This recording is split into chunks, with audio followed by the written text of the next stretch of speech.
তোর নমস্কারের পুটকি মারি শুয়োরের বাচ্চা নেট চলছে না খানকি ছেড়ে কবার নেট চলবে তোর বুনাচ্ছু তুই এদিকে 3 দিন থেকে আমার নেট চলছে না খানকি ছেড়ে নেট চলবে কবে শুয়োর বাচ্চা আচ্ছা আচ্ছা আচ্ছা হ্যাঁ আচ্ছা আচ্ছা কি খানকি ছেলে আচ্ছা আচ্ছা কি রে তোর পুটকি মারি স্যার আচ্ছা আচ্ছা কি না, আপনারা কি মানে এই যে ভাবুন যে এই থাম, গাল দিতে হবে।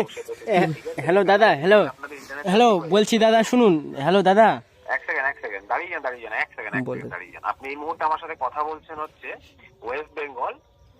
আমি আমি আমি বলে দিচ্ছি স্যার আপনাকে, আপনি যে গালাগালটা করলেন এখানে, খারাপ কথাটা যে বললেন, ঠিক আছে, একটু শুনে নেবেন আপনি কাইন্ডলি। আমাকে আমার মোবাইল আমাকে থামেন থামেন। হ্যালো এদিকে আমার শুনেন 4 দিন থেকে নেট দাদা, চালাতে আমাকে পারছি না। আমার টাকাটা কথা কমলে, শুনেন। হ্যালো টাকাটা দাদা, কমলে। এই থাম, চুপ কর, মানুষকে গাল দিলে হয়। রাধাকান্তপুর ওয়েস্ট বেঙ্গল থেকে কথা বলছেন, তাই তো স্যার? আপনি কি জানেন স্যার যে আপনি কোথায় ফোনটা করেছেন? অবশ্যই শুনেন দাদা, ওটা বন্ধু হচ্ছে তো, মানে কাল থেকে নেটটা চলছে না, খুব সমস্যা না, না, করছে। না, ওর জন্য ও বন্ধুটা সমস্যাটা আসলে আপনাকে মাল টাল বলা খেয়ে উচিত, ফেলেছে, ঠিক বুঝতে আছে? পারলেন তো।